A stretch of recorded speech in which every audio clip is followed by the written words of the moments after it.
Ekcan öz görünmüyor. Bana oturma ayakta.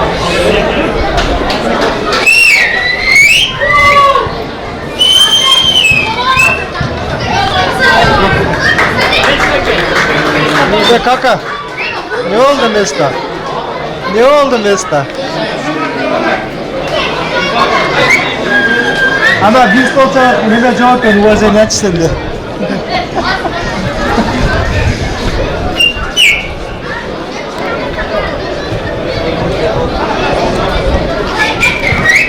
Alayın treneri nemek okşaşa, Nurlan Rızpayev okşaşa.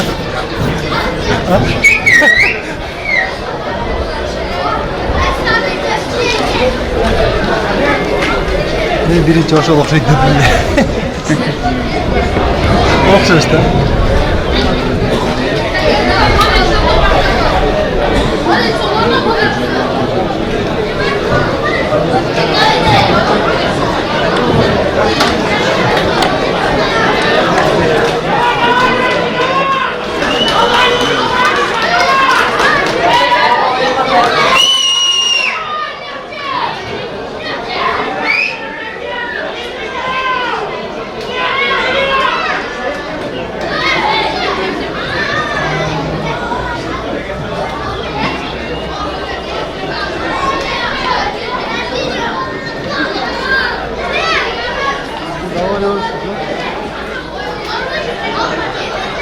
O jolda üzüp salva koyuvattılar o. Sakallıdır. İçerideki mesutun.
Görünmez oldum mu ondan ya?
Свет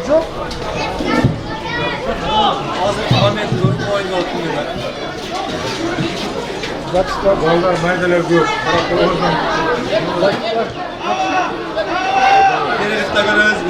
Değerli olur. Oo, yaxşı geçiyor sonra. Ben gönlümde böyle oldu mu?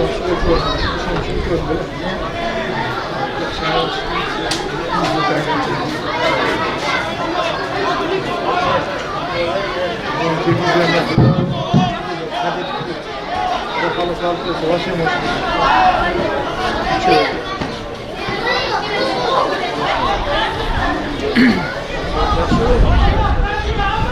Прямо я переболтал?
İşte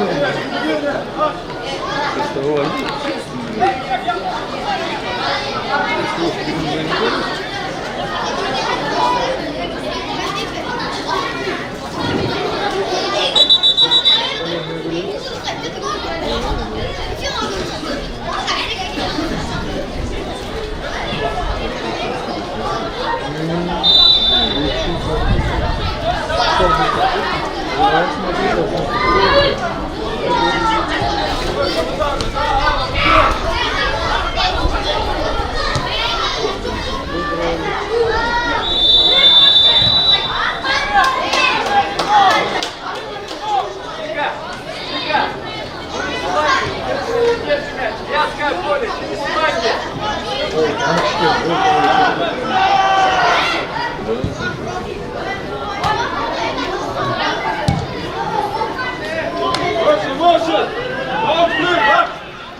Там не спасають.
Bazı yuvalara çürüyüp geçiyorlar. Nerede?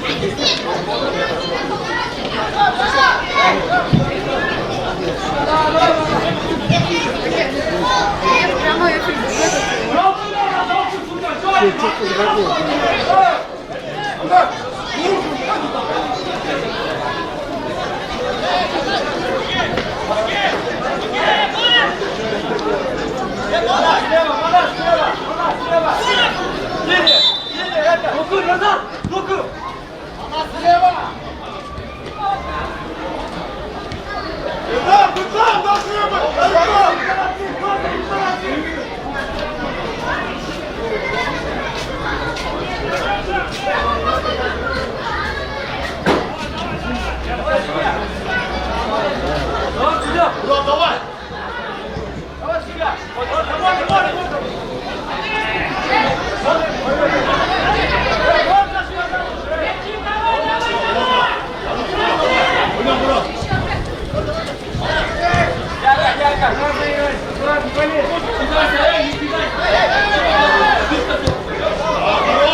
Alay komandasının birinci komandasının numara 11 oyuncusu Haydar Vakadek oldu. Eser Tilki.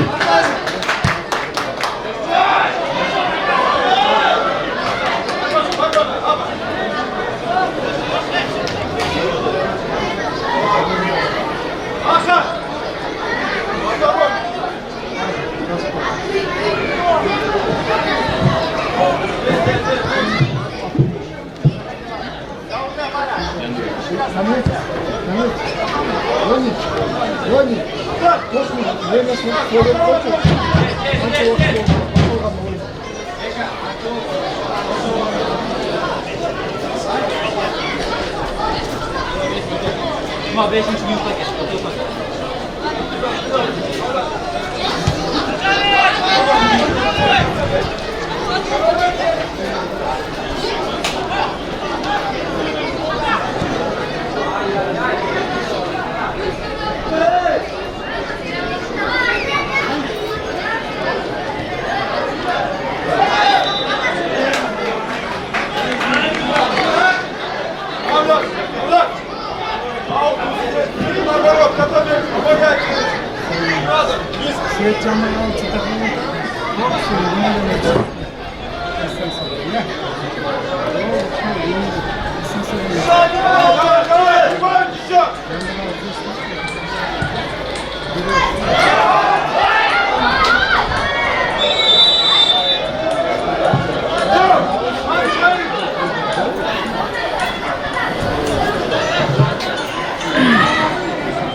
Eki'ye aylandı.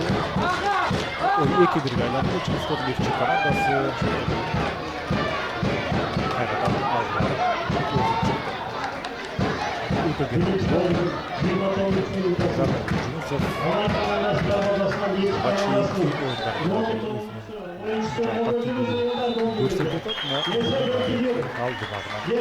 Айта элек, биз Нефчинин оюнчуларын тааныштырып эле, коргоочуларын тааныштырып өттүк. Эми Давлетжан Баратов 8-нчи номерде азыр жарым коргоочулар. Адилет Каныбеков 77-нчи номерде, ошондой эле Ахмедин Исраилов 20-нчы катар саны менен, ошондой эле чабуулга түзүүтүрө турган оюнчулар Атабек Хайдаров, ал сол тарапта 11-нчи номер менен оң жакта Турсунали Рустамов 10-нчы катар санында жана азыр гол жараткан Элдар Молдожунусов 9-нчы номерде оюн жүргүзүүдө.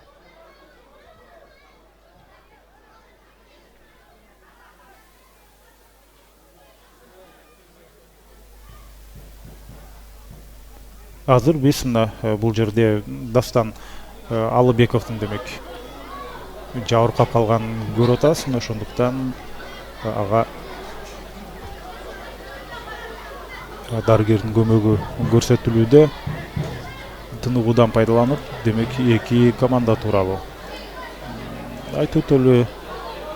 Бул эки команданын бүгүнкү беттеши 52-нчи таймаш болуп эсептелет. Алгачкы таймашын бул эки команда 1993 жылы өткөргөн.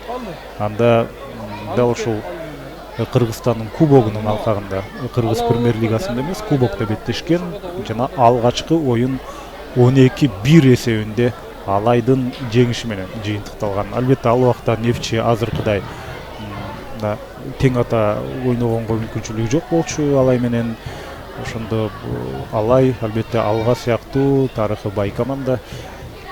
Алай 12-1 менен биринчи беттешти уткан. Андан кийин 5-0 менен, андан соң 3-1, 6-2, 4-1 дегендей дайыма ири эсеп менен жеңип туруп, 2004 жылга чейин дээрлик 11 жыл Алай жалаң Нефчини утуп келген. Ошол 2004 жылы гана Нефчи командасы алгачкы ийгилигин Алайга каршы өткөргөн болчу. Азыр айып аянттын ичине топ келди жана ошол санат кайрадан артка серпилип чыгып кетти. Биз ошондо демек эки команданын оюнчуларын тааныштырып өттүк. Ал эми Калыстар тобуна демек келе турган болсок, Калыстар тобу бүгүнкү беттеште ошондо кайсыл демек команда бул жакта азыркы учурда ийгиликтүү болуп атканын айта турган болсок, чабуулга албетте Нефчи курчураак чыгып атат. Ал эми Алайдын деле жүрүштөрү азырынча жай эмес. Айрыкча эстафетаны кечээкү беттеш өтө жакшы баштап берди. Кечээ эсиңиздерде болсо Нурбаткен менен Алга Бишкекте таймашта дагы 3-3 менен жыйынтыкталган. Андыктан ал планканы дээрлик бардык оюндар кармаган атат. Ошол эле параллелдүү беттеште Дордой Карабалтада 4-төн кем эмес гол жаралган болчу биринчи таймда эле. Ошондой эле Абдышата дагы атаандаштарына каршы талант менен, эгерде жаңылбасам, алар дагы албетте гол жараткан. Ал эми Нефчи менен Алай ошентип 3 гол жарым сааттын ичинде жаратылып турат. Демек дал ушул 7-нчи тур өтө голдорго бай болот сыяктуу. Нефчи топту өздөрүнүн көзөмөлүнө алды. Албетте алар өздөрүнүн демек өз талаасында оюн жүргүзүп атат. Өз көймандарынын көз алдында аянттын ичинен азыр топту Алайдын оюнчусунан ала алган жок.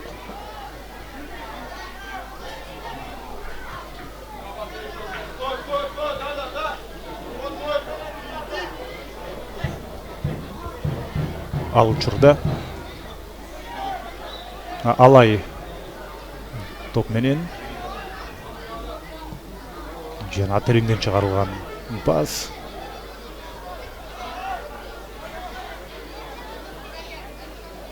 Андан ары ийгилик жаратканга мүмкүнчүлүк берген жок. Алай командасы үчүн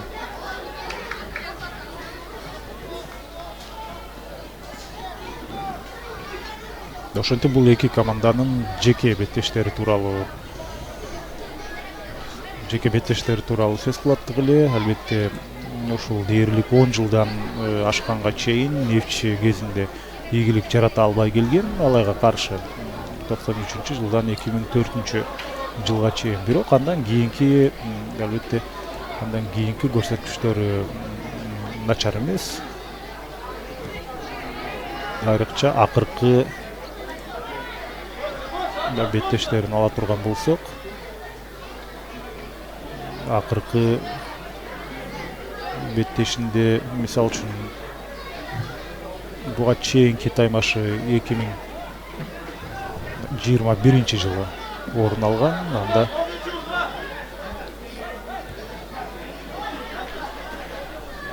дал ошол 2021-жылкы жана андан аркы оюндарда дээрлик эки тараптан тең таймаштар орун алып келген.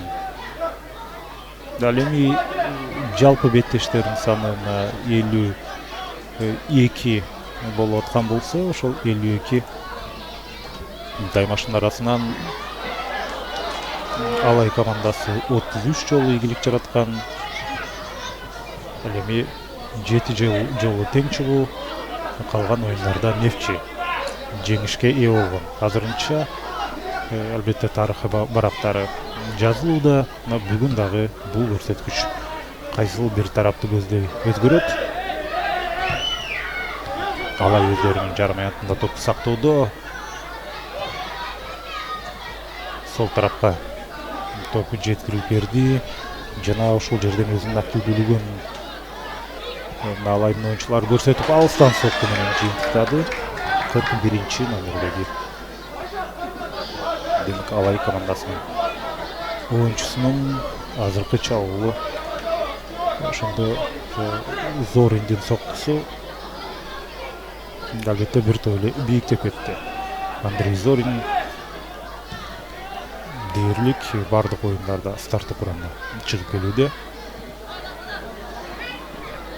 Ал эми бул жакта Ахлидин Исраилов мына топту оң канатка өткөрүп бермек. Жана кайрадан Ахлидин,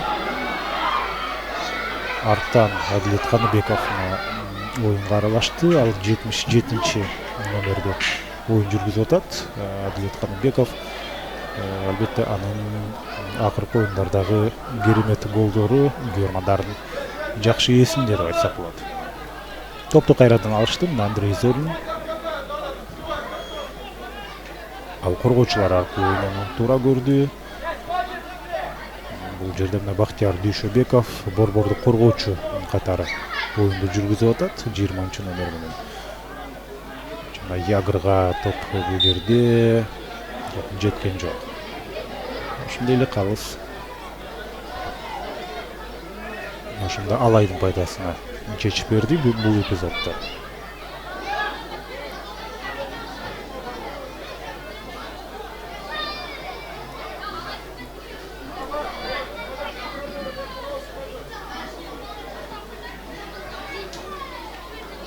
Ышкырык менен гана топту оюнга кошууга демек мүмкүнчүлүк бар. Топта Авазбек Откеев бүгүн старттык курамда чыкты. Албетте өтө тажрыйбалуу оюнчу. Карьерасынын басымдуу бөлүгүн Дордойдо өткөрдү. Жана азыр Алай үчүн өзүнүн тажрыйбасын ортого салууда. Айып аянттын ичине кирген топ кайрадан көтөрүлүп чыкты. 2-29 номердеги оюнчулар тирештип дейм ал жерде. Жана дагы деле болсо Алай топту өздөрүндө сактап турат. Манас Карипов айып аянттын ичине чейин дээрлик жакын кобушка топту жеткирип берген. Адатуу үчүн күрөштө ийгиликтүү болуп чыгышты Алайдын оюнчулары. Дастан тагыраак бул жерде сокку заткан оюнчу канчалык таамай болгон күндө деле мүмкүн Михаил Паюшан тосуп кетмек, себеби абалды көзөмөлгө алып турган болчу. Жана ошондой эле сокку кубаттуу болгон жок. Бирок дарбазадан бир аз бийигирээк кетти.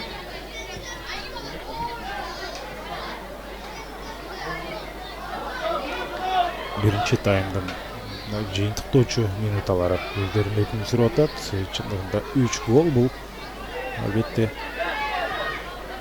40 мүнөт үчүн, 39 мүнөт үчүн толугу менен жетиштүү деп айтсак деле болот. Бирок аны менен чектелчүдөй эмес. Командалар азыр болсо алай кезектеги жүрүшүн улантууда. Оң тарапка топ өткөрүлүп берилди. Жана 3 оюнчунун курчоосунда калгандан кийин өнөктөштөрүнө топтош ул жерден жеткире алган жок. Ал жакта Нурдөлөт Сталбеков болушу керек, эгерде жаңылбасам. Же Манас Карипов да ошол тарапта ойноп атат. Жана 11-чи номерде демек Динмухамед Алайбеков оң канатта оюн жүргүзүп аткан экен. Динмухамед кээде сол жакта дагы ойноп калчу. Бүгүнкү беттеште Динмухамед оң жакта. Жана азыр кандай сонун Эммануэль Ягрга топ жетти. Ага бир аз гана тактык жетишпей калып турат. Динмухамед Алайбеков сонун демек чыгарып берүүнү ишке ашырган болчу. Михаил Паюш шашпайт.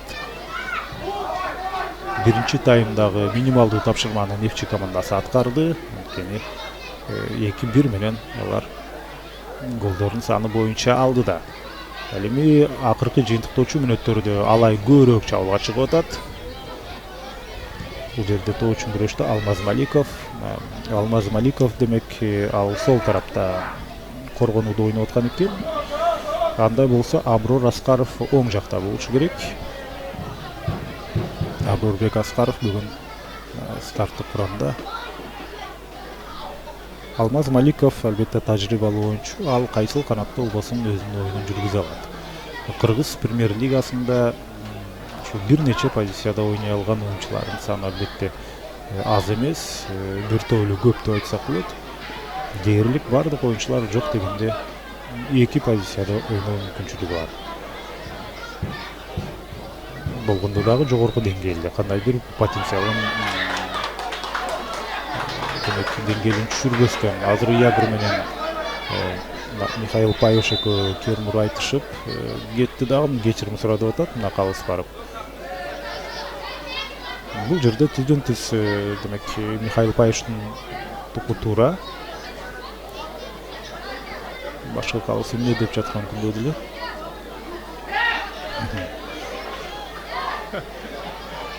Алгач Ягр аны түртүп алгандан кийин демек Михаил Паюш эмоциясын чыгарды. Айып аянттын ичинде айрыкча дарбазачынын аймагында кандай тийишүү болбосун автоматтык түрдө демек атаандаш күнөөлүү болуп эсептелет. Албетте топ Михаил Паюшта. Ал жакынкы өнөктөш аркылуу оюнду жүргүзүп атат. Ал жерде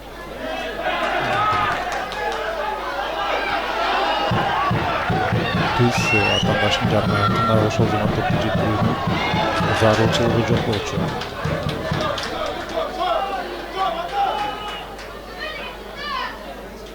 Авада топ үчүн Элдар Молдожунусов күрөштү, бирок ал таамай сокку узата алган эмес. Давлетжан Баратов өз активдүүлүгүн көрсөтүп атат. 8-чи номерде ал оюн жүргүзүп жаткан мезгили, ал учурда тескерисинче Алай чабуулун баштады. Эң акыркы көзүрмемдерде гана авал жөнгө салынып кетти. Аскарбек Салиев 6-чы номерде команда капитаны Аскарбек Салиев бул жерде авалды көзөмөлдөп калды.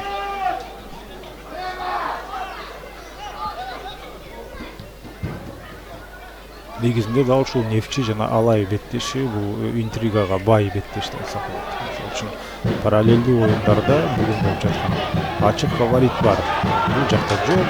Давлетжан Баратов азыр болсо өнөктөшүнө солон калтырган болчу.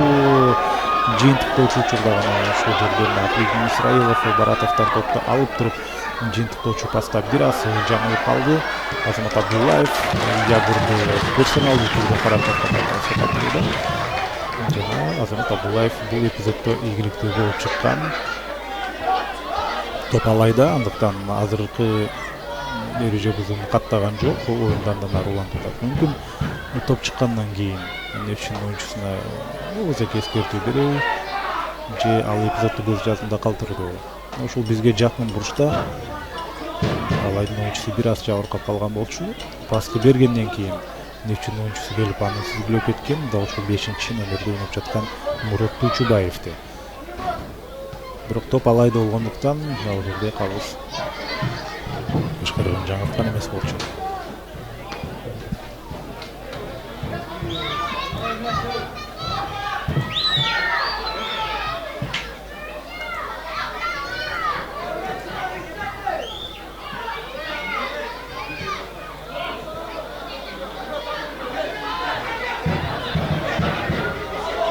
Ерлан Нарбаев кечте көйлөп жатат, анын командасы. Ал эми Адилет Каныбековдун жакын көмөктөш аркылуу диагоналдык пас. Давлетжан Баратовдун дарегине Баратов топту колу менен токтоткондой да таасир калтырды, бирок мага эле ошондой көрүндү окшойт. Ал эми оюн андан арыланып атат.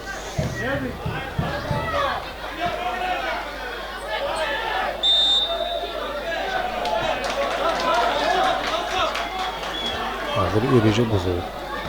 Ахлидин Исраилов өзүнө келе албай жаткан мезгил. Тоо үчүн болгон күрөштө карап көрөлү.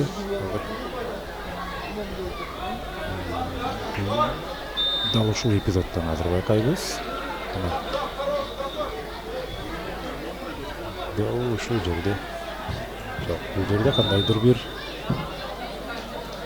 өзгөчө көрүнүштү мен көп байкаган жокмун. Ахлидин Исраилов өзү топто алып атат, албетте. Ал сологой оюнчу, андыктан бул дээрлик анын чекити деп айтсак болот. Адилет Каныбеков деле бул айыптоонун ишке ашыргысы келди, бирок албетте Ахлидинден топтолошкан туура эмес болот. Тажрыйбалуу оюнчу Адилеттин келечегин албетте алдыда. Ал болсо алыскы бурчка жерде демек Азамат Абдуллаевдин дарегине топту чыгарам деп болбой калды дагы. Ошондо биринчи таймды жыйынтыктады. 7-минутта жаңы кетип баштаган учурда ошентип оюн биринчи тайм соңуна келип жетти. 15 мүнөттүк тынылуу, андан кийин экинчи таймды баштайбыз.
Başkırıcı, trailer, Eşen Birlan, başkırıcı Akın Urustan, Kattay Şerzat Kınıbulubek.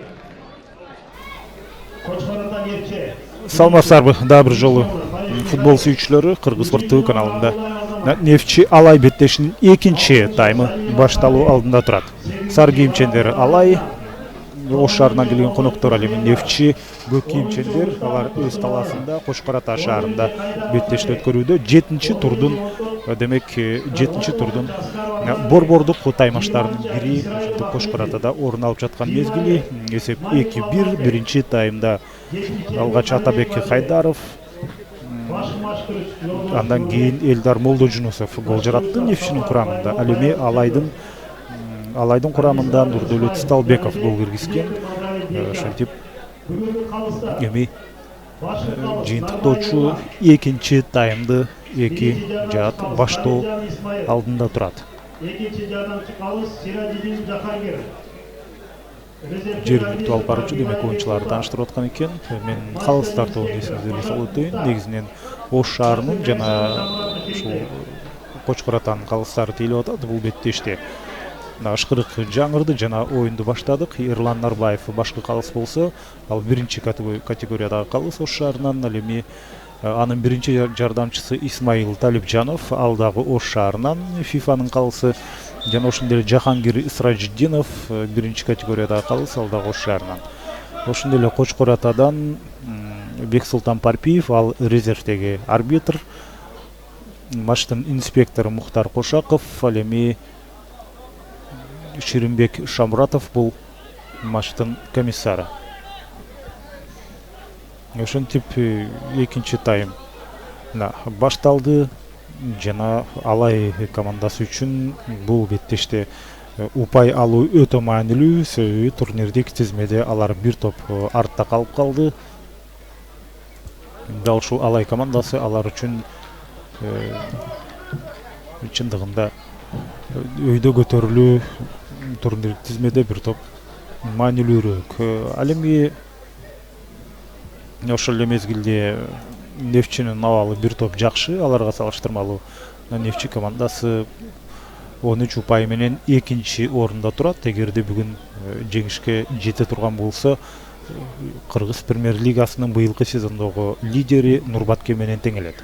Жана биринчи орунду ошондой эки команда бөлүшүп калат. Ал эми Алай азырынча 8-нчи орунда, 5 оюнда 5 упай чогултушкан. Бүгүн ийгилик жаратса, ошондо Каганат менен тең келиши ыктымал, бирок Каганат деле албетте өздөрүнүн оюнун өткөрөт. Мына ушундай көрсөткүчтөр менен демек бул эки команда бири-бирине каршы келди 7-нчи турда. Сол тараптан Чаулду Алайдын оюнчулары баштаганга аракет кылганы менен азырынча коргоочулар ага мүмкүнчүлүк бербей жатат.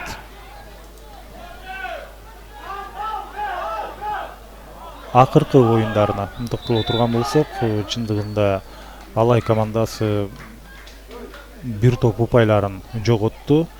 Буга чейинки турда Илбирс менен ойногон тең чыккан болчу. Анда 2 упайын жоготкон. Албетте Илбирс лидерлердин бири, бирок ошентсе дагы өз үйүндө Алай албетте Илбирске каршы жеңишке жеткенге аракет кылыш керек эле. Алар тескерисинче бир упайга алганына сүйүнүндө ыраазы болушкан. Анткени акыркы кошумча мүнөттөрдө эсепти теңип кеткен болчу. Азыр биз Нефтчинин оюнчусу жабыркап, дарыгердин демек карамагында болуп атканын көрүп атабыз.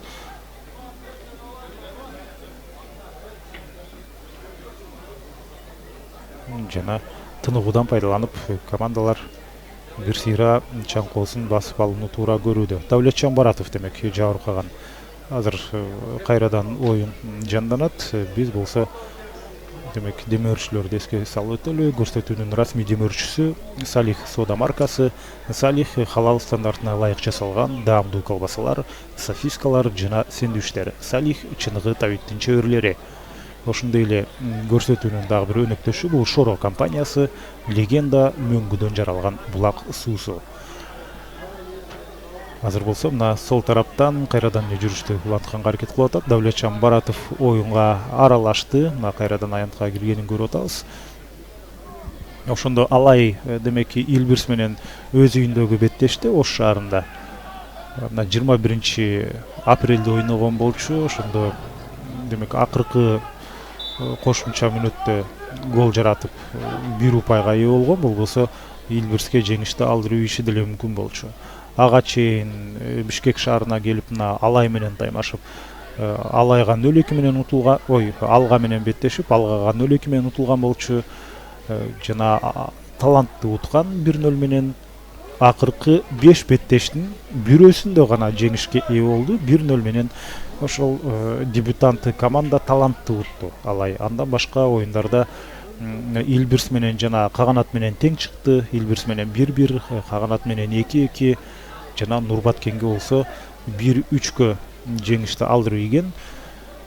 Дагы бир дебютант командага ошентип отуруп, Алай албетте старттык бөлүктү, Кыргыз премьер лигасындагы старттык демек баскычты өтө жай баштады деп айтсак болот. Албетте сезон жаңы башталды, алдыда абалды оңдоп кеткенге азырынча мүмкүнчүлүк болот. Эми калган оюндарда ийгилик жаратам десе, эми Мирлан Эшенов үчүн албетте бир топ чоң сыноо турат деп айтсак туура болот. Аларга салыштырмалуу Нефчи бир топ ийгиликтүү.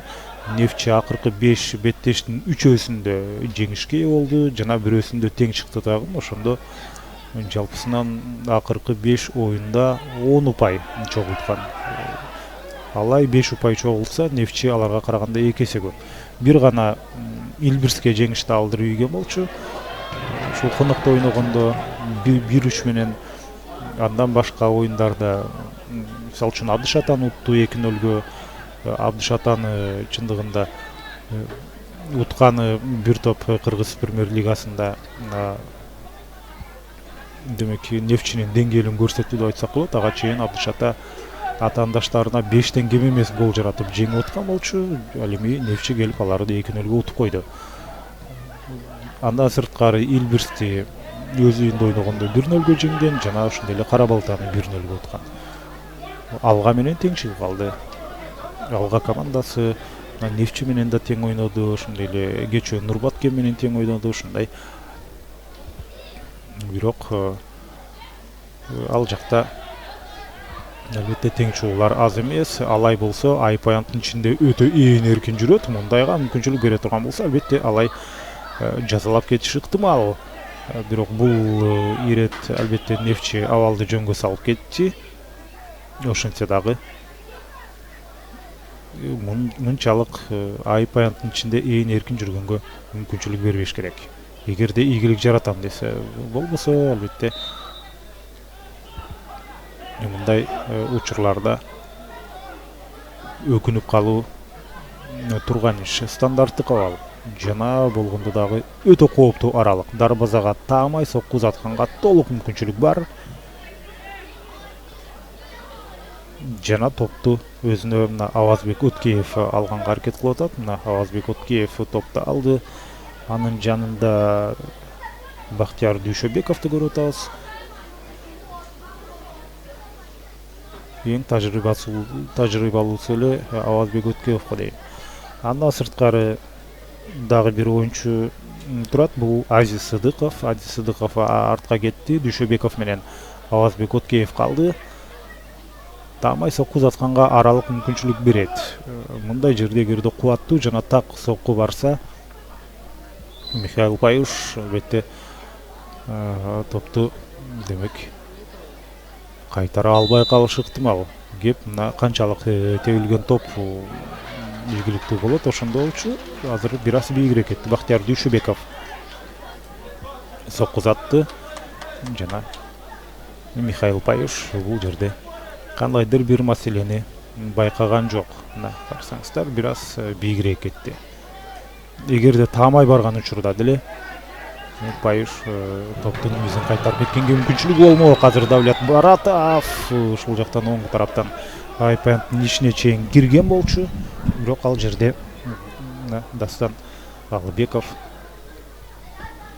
сурулуп чыгып биринчи топту болду. Дастан Албеков албетте өткөн сезондо эмес, андан мурдакы жылкы сезондо Аянттагы оюнчу катарында ойноп жүргөн. Андыктан ал буту менен өтө жакшы ойногон оюнчулардын катарына кирет. Же болбосо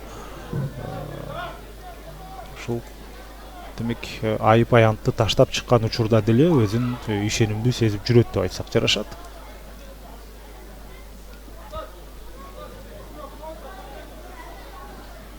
экинчи таймдын алгачкы 10 мүнөтү дагы ошентип акырындап артта калып бара жатат. Паюш суурулуп чыгып топтун мизин кайтарды. Ошону менен кайрадан кооптуу абал жаратканга экинчиден менен азырынча мүмкүнчүлүк болгон жок. Бирок позициялык чабуулга чыкканга мүмкүнчүлүк бар болчу. Азыр болсо Нефчи жүрүшүн улайт. Оң канаттан өзүнүн активдүүлүгүн көрсөтүп келе жаткан бул ошондо Атабек Хайдаров, андан ары борбордук бөлүккө топ келип жетти. Турсунали Рустамов кайрадан Хайдаров менен жана ошентип отуруп позиция бул жерде бир аз начарлап кетти. Абалды курчутканга мүмкүнчүлүк ошентип акырындап жокко чыгып кетти. Бирок ошентсе да капталсыздыгынан топто оюнга кошуу мүмкүнчүлүгү бар.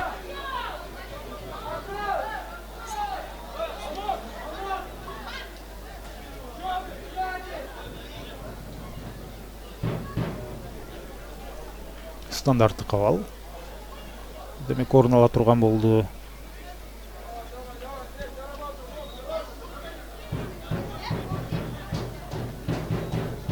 Экинчи кабаттан кооптуу оюнчулардын баары дээрлик баары айып аянттын ичинде. Азамат Абдуллаев турат. Ошондой эле Элдар Молдожунусов жана топ жакынкы бурчка келди дагы аты аталган оюнчуларга жете берген жок. Ахлиддин дагы бир ирет.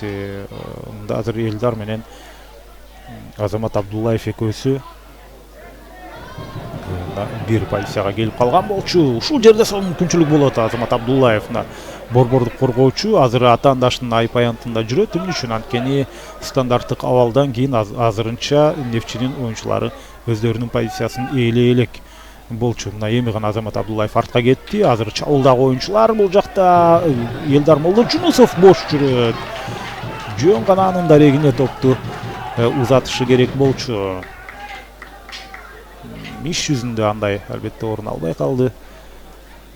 Да ошол жерде мына Турсунали Рустамов абалды таразалап алуу үчүн бир аз башын бийигирээк көтөрүп карап коюшу керек болчу.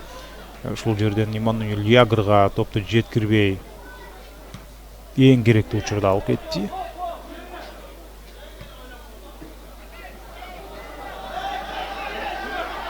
Мына эсеп 2-1 бойдон сакталып турат. Биринчи таймда кирген бул 3 голдун баары эки тараптыкын кошкондо жана экинчи тайм азырынча голсуз өтүүдө, бирок болуп көрбөгөндөй күрөш өзүнүн өкмүн сүрүп атат.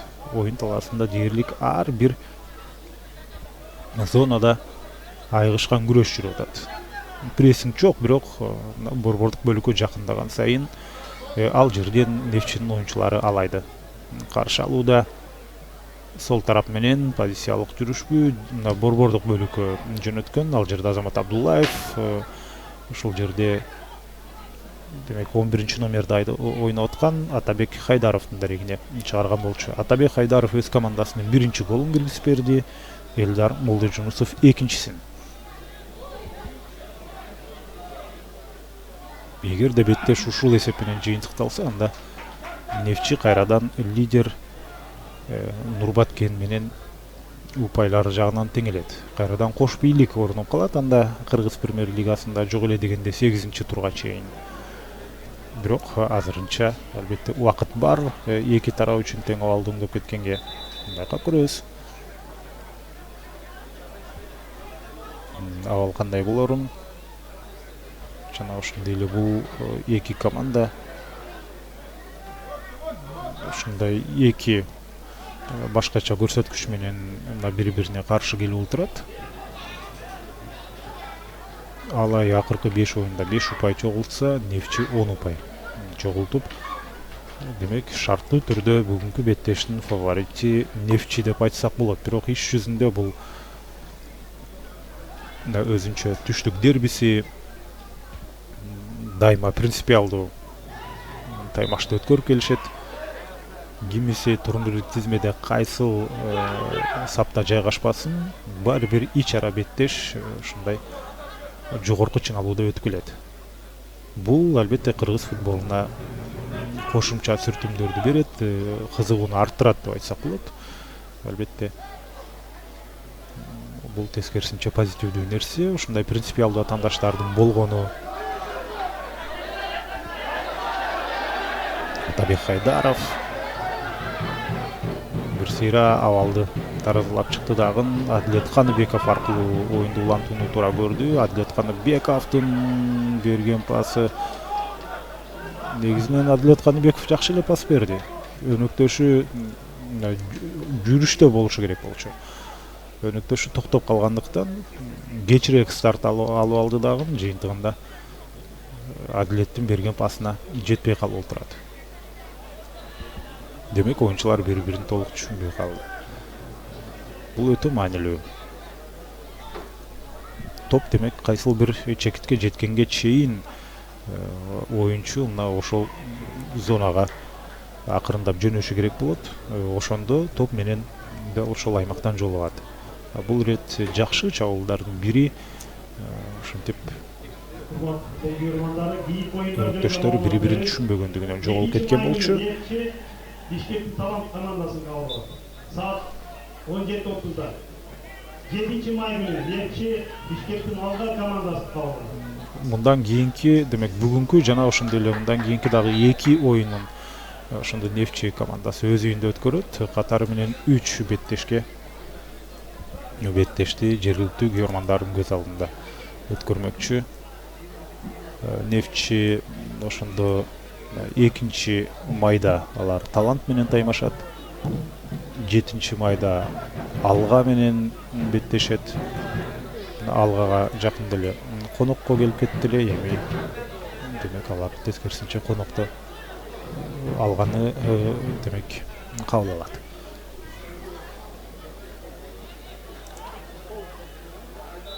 Ал эми Алай командасынын мындан кийинки беттеши Бишкек шаарында болот. Дордойго каршы ойнойт. Демек 8-турда ушул элдик классикага биз күбө болобуз. Алай жана Дордой. Андан кийин Илбирс менен беттешет. Дагы бир турнирлик тизмедеги лидерлердин бири. Ошондо Алай мына бүгүн конокто ойноп атат. Мындан кийинки 2 беттешин дагы конокто өткөрөт. Ошентип азырынча Алайдын жергиликтүү күйөрмандары, Ош шаарындагы күйөрмандары жакынкы турларда демек алардын оюнуна жеринен күбө боло албайт. Эгер деле мына Бишкекке келип көрбөсө, азыр болсо мына чабуулун Алай баштап келе жатат. Сол тараптан активдүүлүк көрүндү. Эмнегедир топ өтө бийик көтөрүлүп кетти. Болбосо алгач Манас Карипов өнөктөшүнө сонун пасты чыгарып бергендей көрүндү. Жок, колго топ тийген жок.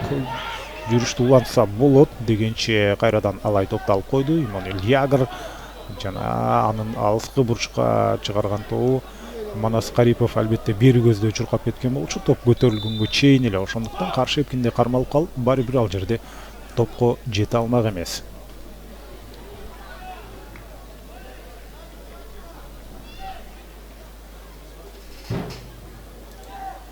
Бурчтан чыгарып атыр Ишкашат.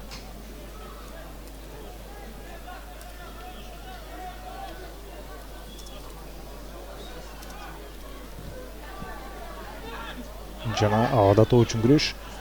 Албетте Кочкор атанын Нефчи командасынын демек оюнчусу ийгиликтүү болуп кетти дагы. Эми капталсыздан топ оюнга кошулат. Алмашуу бар сыяктуу. Кош алмашууну жүргүзүп атат. 22 жана 92 номердеги оюнчулар ошондо аянтка кирип атат. 22 жана 92. Булар ошондо Сырга болот Орозбек уулу менен Дмитрий Островский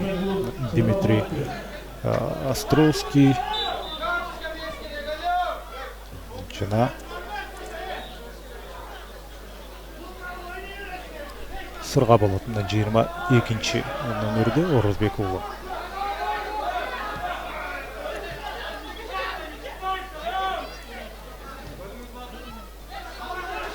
Мирлан Эшенов ошентип абалды алмашуулар аркылуу оңдогонго аракет кылып атат.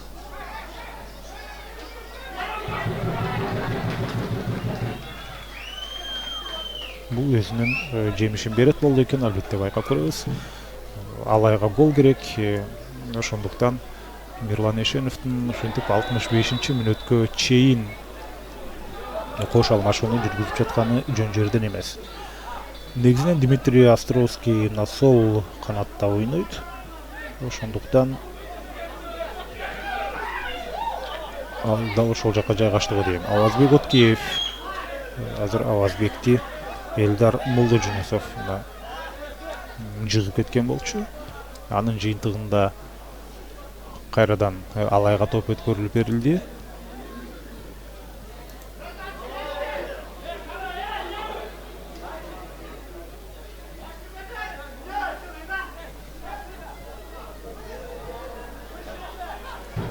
Акыркы коргоочулар аркылуу Нефчи акырындап эме чабылды. Улантты сол тараптан. Азыр активдүүлүк башталат го десек жок.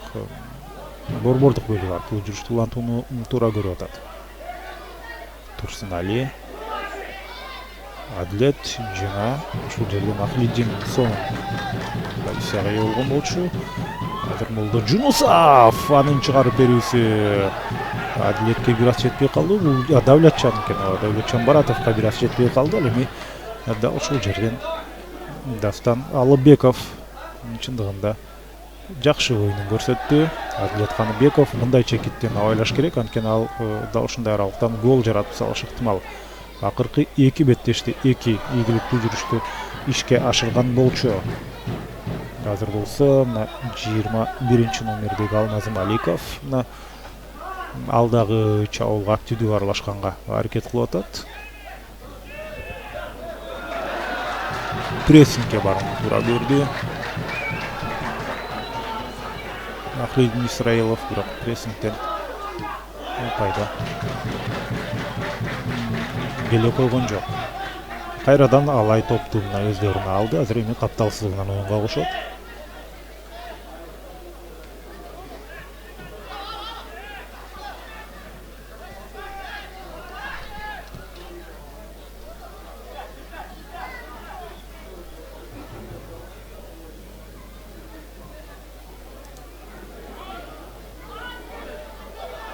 Өтө кооптуу абал. Жана бул ирет дагы аны жөнгө салып кетишти. Атабек Хайдаров бул 11 номердеги ал. Демек коргонууга өзүнүн салымын кошуп жатат. Жок, Адлет Каныбеков 77 номер менен Адлет Каныбеков ал демек коргонууга ыктаган жарым коргоочу. Андыктан азыркы аракети толугу менен мыйзам ченемдүү. Жада калса ал борбордук коргоочу катары дагы ойной алат. Адлет Каныбековдо андай мүмкүнчүлүк бар. Жана чабуулда дагы болуп көрбөгөндөй мыкты жерге кулаган учурда топту кол менен тосуп алды. Андыктан калыстын чечими бул жерде толугу менен туура. Ылдам каршы чабуулга аракет кылып көргөн атышат. Атабек Хайдаров биринчи голдун автору өз командасындагы бүгүнкү топту калтырып коюп, экөө бири-бири менен демек тирешип атты эле. Ары жактан 3-чү оюнчу келип топту алып кеткен, бирок баары бир Алай аны өздөрүндө сактап калды. Газиз Сыдыков ал болсо акырын өнөктөшү ушунда 29-чу номердеги Авазбек Откеевке өткөрүп берген эле.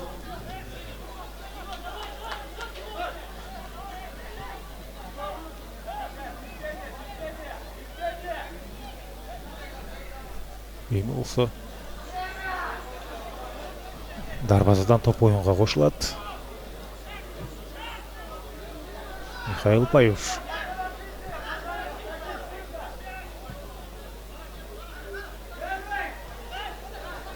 Нефчи чабуулун улантат.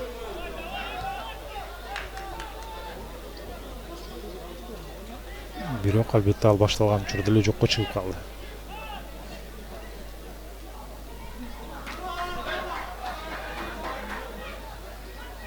Топ борбордук бөлүктө кармалууда.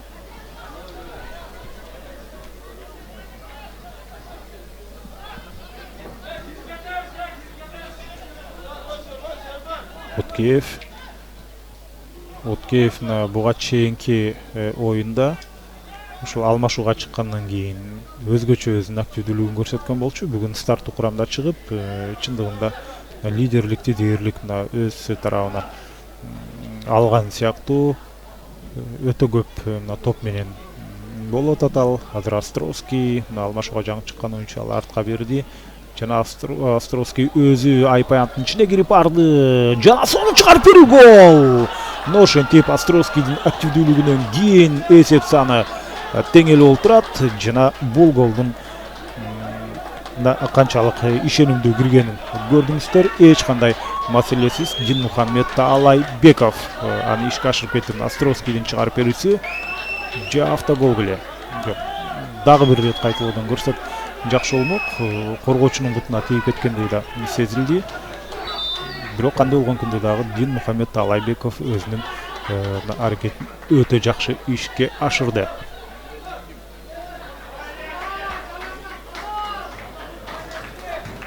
Кош алмашуу 23 номердеги оюнчу.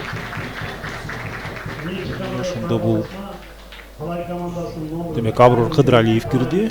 Жана ошондой эле 29 номер менен Владислав Федесов оюнга аралашты. Эсеп 2-2 болору менен Нефчи командасынын машыктыруучусу Нурбек Жолдошев ошол замат демек реакция жасап атат.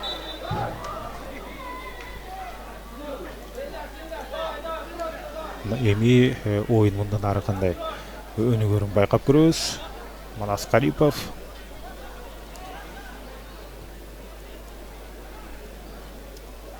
жана азыр кезектеги сол тараптан Островский кайрадан топ менен ал айпаянттын ичине кирген учурда абал курчуп атат. Дарбаза бош жана албетте эреже бузууну каттады го дейм. Анткени ушул жерде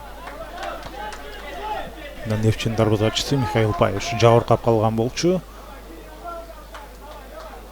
Анын жыйынтыгында ал өзүнүн позициясын ээлей албай ал жерден гол жаратып кете жаздаган.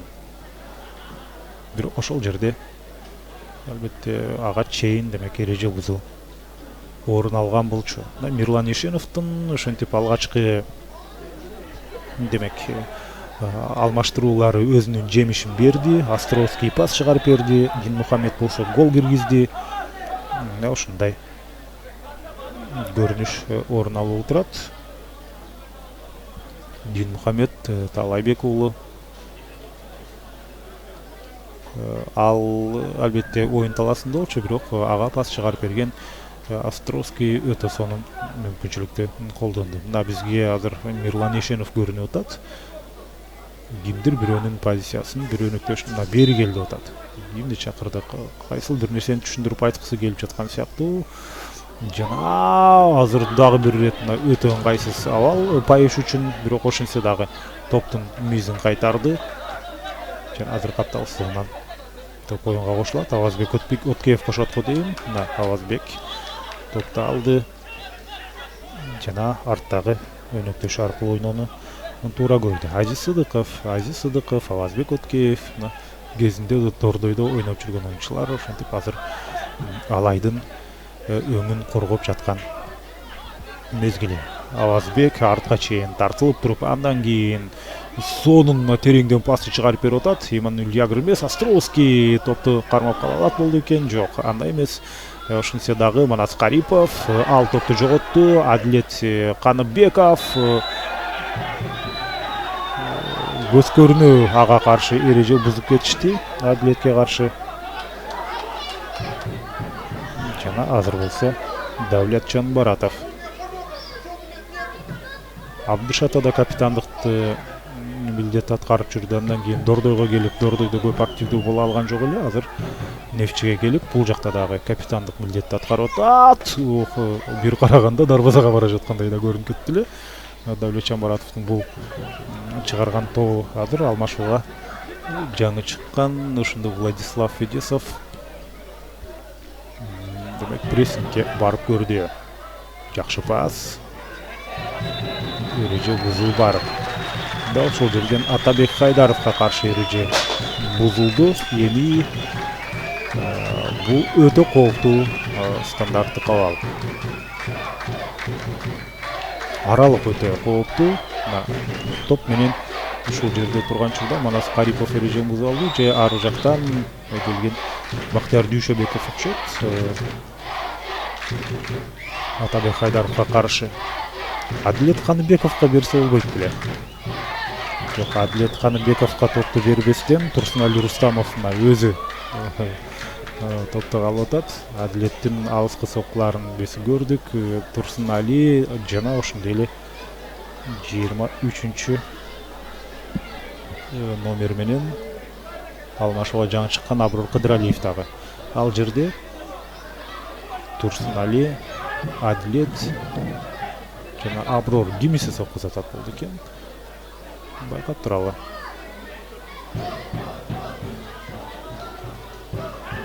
Беш оюнчудан тосмо койду Дастан Алыбеков.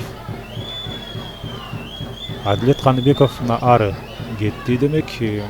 Тосмо коюлуп бүткөндөн кийин демек позициясын алмаштырды. Турсунали Рустамов тосмодон өткөн болчу, бирок арттагы бир коргоочуга тийип андан кийин кайтып кеткендей, өзгөчө мына ушул тосмонун сонун бир тешип жарып өткөндөй сезилди эле. Элдар Молдожунусов эки оюнчуга каршы жана топ азыр Нефтчиге эмес, Алайдын оюнчусуна берилип атат. Андыктан жерге топту чапкан бойдон ошол кыймыл аракет менен бир аз нараазычылыгын билдирди го дейм. Кандай болгон күндө деле ал Нефтчи үчүн чоң ыңгайсыздыкты жараткан жок, бирок мына каршы чабуулга Алай ошентип чыгып келе жатат. Алыстан тебилген топ Азамат Абдуллаевтан кайтты. 22 номердеги алмашууга чыккан Алимбек жок, Сыргабулот Орозбек уулу Алайдын курамындагы оюнчу. Авазбек Уткеев катуу жабыркап калды окшойт, бирок калыс эрежени бузду деп эсептеген жок. Кайтылуудан байкап көрөлү дал ушул эпизодду. Негедир Авазбек Уткеев ушунчалык катуу жабыркагандай таасир калтырып атат. Топ менен келе жаткан учурда бутун басып кетти. Эмне болду? 21 номердеги Алмаз Маликов. Бул жерде мен анын ушунчалык өзгөчө реакциясын карап туруп, омурткасы бир нерсе болуп кеткенби деген дагы ойго келдим эле. Жок, демек ошол оң буту бир аз жабыркаган экен. Мен оюнча беттешти уланта алат. Ал жерде албетте башкы калыс эч кандай эреже бузууну көрбөгөнүн айтууда. Кайтылуудан деле көрдүк, чындыгында айыптоон бере турган эпизод эмес болчу.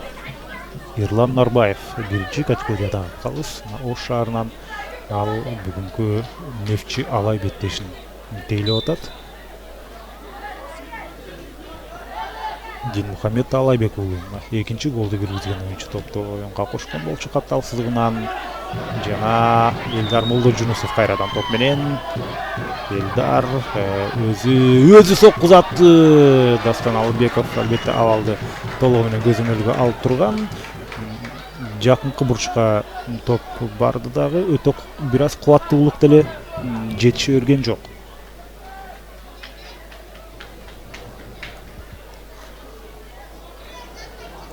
Сол канаттан ушунчалык ишенимдүү келе жатат.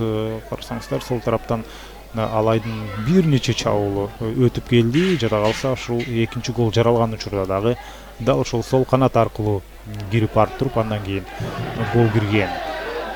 Азыр Элдар Молдожунусов бир аз чарчап чалга түшкөн сыяктуу. Нурбек Жолдошов айрыкча Элдар тарапты көздөп бир нерселерди айтып атат. Мүмкүн ага эмес, анын жанындагы оюнчуга айтылгандыр. Владислав Федесовго ал оюнга алмашууга чыккандан бери эмнегедир кандайдыр бир өзгөчө кыймыл аракеттери менен эсте кала элек. Владислав Федосов тагыраагы, мына Владислав Федосов 23 жашта, бою 1,92 сантиметр. Борбордук чабуулчу. Федосов чыккандан кийин ал борбордук чабуулчулук позицияга өттү дагы. Элдар Молдожунусов мына сол канатка которулду. Ага чейин Элдар борбордук чабуулчу катары ойноп аткан. Ошентип албетте алардын позициялары алмашты. Албетте 1,92 сантиметрлүү белорусиялык демек Владислав Федосов албетте борбордук чабуулчу катары ойношу керек. Анын эң күчтүү жагы дагы ошол, бирок азырынча ал көзгө көрүнөрлүк кандайдыр бир кыймыл аракет жасай элек. Элдар Молдожунусов мына сол канатка которулгандан кийин өтө жакшы өзүнүн активдүүлүгүн көрсөтүп атат. Дээрлик чабуулдардын басымдуу бөлүгү, көпчүлүк бөлүгү да ушул Элдар Молдожунусов аркылуу болууда. Азыр дагы ага каршы эреже бузулду. Адилет Каныбеков мына топто бурчтан чыгарууга караганда бул бир аз кооптуураак болушу ыктымал. Себеби бир аз болсо дагы аянтка жакыныраак жана нөлдүк бурч эмес, бир аз бурч жакшыраак. Бир сыйра оюнчулардын жайгашуусун байкап туруп, алыскы бурчка топту көтөрдү. Азамат Абдуллаев азыр Ягыр коргонууда ойноп атат байкасаңыздар. Мына ушундай керек учурда, айрыкча стандарттык абалдарда сөзсүз түрдө мындай көрүнүштөр орун албай койбойт. Жыйынтыктоочу 10 мүнөт өзүнүн өкүмүн сүрөп атат. Жана азыр 2 оюнчу алмашат. 27 номердеги оюнчу ошондо ал Авазбек Өткеевди алмаштырмакчы. 27 номер менен бул Акрамжон Умаров. Жана ошондой эле 9-чу катар санындагы оюнчу Нурболот Ырысбеков дагы оюнга кирди.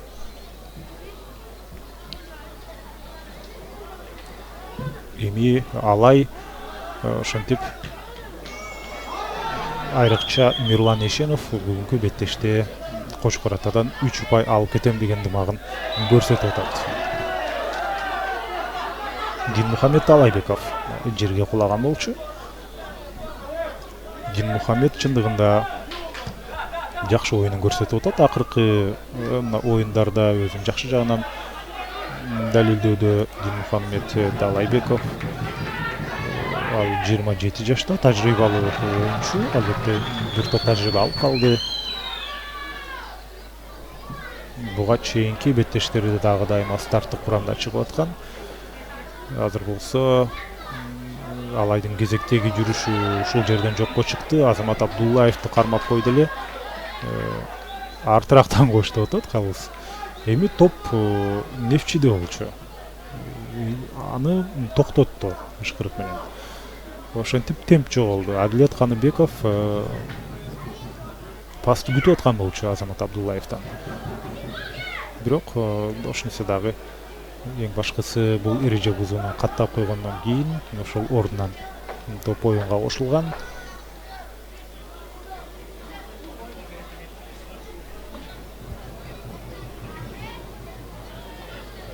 Азыр болсо Алай акыркы жыйынтыктоочу учур өтө маанилүү. Дал ушул жерде кайсыл команда жеңишти көбүрөөк кааласа гол жаратып кетиши ыктымал. Алайдын акыркы беттешин эстей турган болсок, дал ушул буга чейинки оюнда жыйынтыктоочу кошумча мүнөттө гол жаратып кеткен. Ошондуктан Алайда жок дегенде ушул мүнөз бар экенин эске салсак болот. Алар финалдык ышкырыкка чейин өздөрүнүн дымагын токтотпойт. Ошол эле мезгилде албетте Нефчи деле оңой жол эмес. Алар да кайсыл учурда болбосун демек гол жаратып кетүүдөн эч качан баш тартпайт. Өтө интригага бай. Демек жыйынтыктоочу мүнөттөргө биз күбө болуп атабыз. Ким ийгилик жаратарын азыр айтуу такыр мүмкүн эмес. Динмухамед Алайбеков азыр Замбиректин огундай эле соктусун узаткан болчу, дарбазаны көздөй. Бирок албетте тактык таамайлык жетишпей калды. Дагы алмашуу орун алат сыяктуу. 10 жана 19 номердейт ошондо. Мына кайталоодон дагы бир рет көрүп коелу. Ал эми демек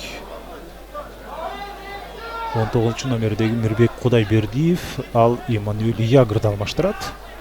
Ягр өтө көп күч сарптады го дейм бүгүнкү оюнда. Ягр негизи менен топ менен жакшы жүрөт. Ал эми топ жок учурда анда кандайдыр бир маселелер жаралып баштайт. Топсуз кыймыл аракетинде дайыма маселелер болгон болчу буга чейин. Азыр сары кагаз Алайдын оюнчусуна көрсөтүлдү. Алмашууга жаңы чыккан Мирбек Кудайбердиев оюн талаасына чыгары менен ошол замат сары кагаз менен өзгөчөлөндү. Карап көрсөңүздөр, Дана бутун басып кетти. Ушул жерден Алмаз Маликов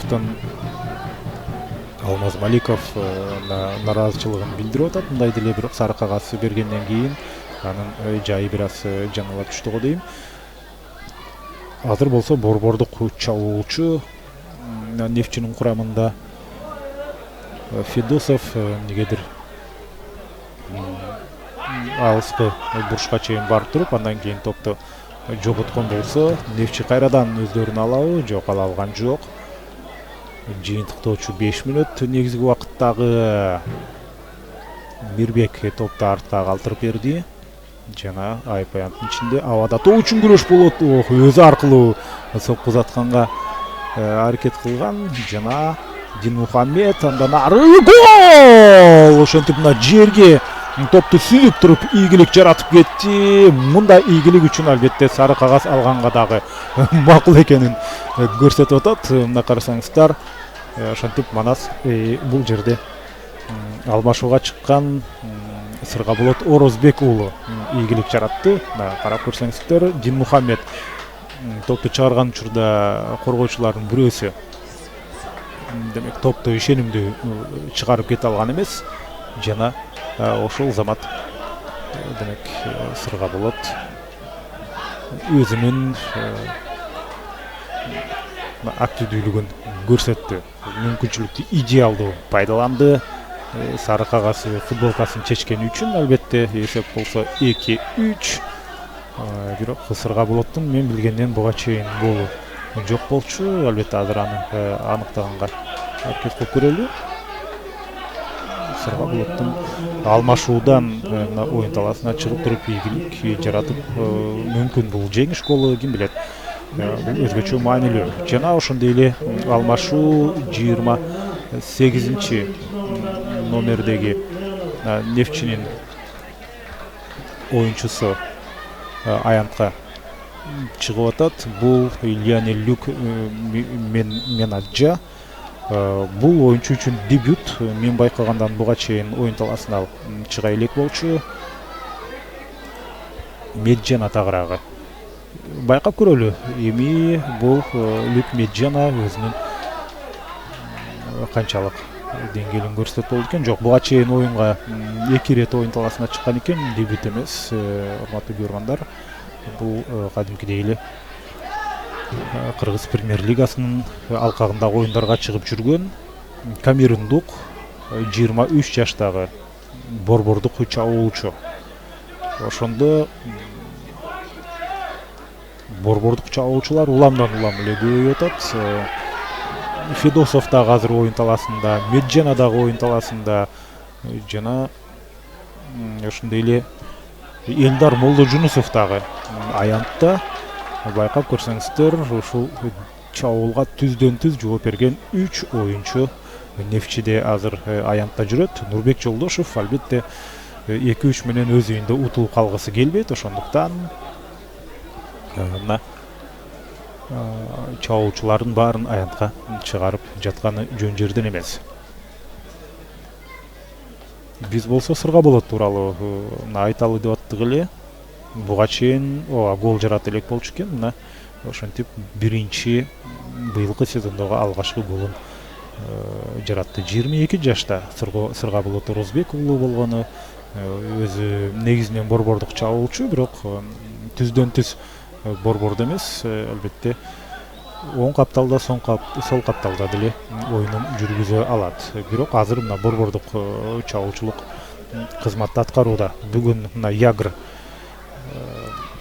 аянтта басымдуу бөлүктү убакытты өткөрдү Алайдын курамында. Ал эми Ягрдын ордуна чыккан жаш сырга болот.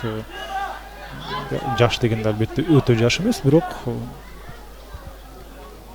азыркы Алайдын демек курамындагы өзүн көрсөтө турган оюнчулардын бири. Ошентип Ягрды тең ата алмаштырбастан ага караганда жакшыраак, пайдалуураак оюн жүргүзө аларын дагы көрсөтүп кетти. Ягр болсо Кыргыз премьер-лигасындагы бомбардирлердин бири болгону, демек сырга болотко көбүрөөк убакыт берилиши керек. Эгер дагы убакыт берилсе, убакыт канчалык көп болсо, гол киргизүү мүмкүнчүлүгү дагы албетте ошончолук көбөйөт. Ал мезгилде мына Меджана демек айыптоон алып келип берди өз командасына. Таамай сокку узатканга идеалдуу мүмкүнчүлүк. Мына азыр Меджана бул дагы алмашууга чыккан болчу. Арттан ага каршы эреже бузуу ошентип орун алып калды. Калыстын пикири боюнча таамай сокку узатканга аралык идеалдуу. Адилет Каныбеков жана Алмаз Маликов турат. Адилет Каныбековго такыр стандарттык абалды бербей жатышты эле мына буга чейин. Мүмкүн азыр аны ишке ашат.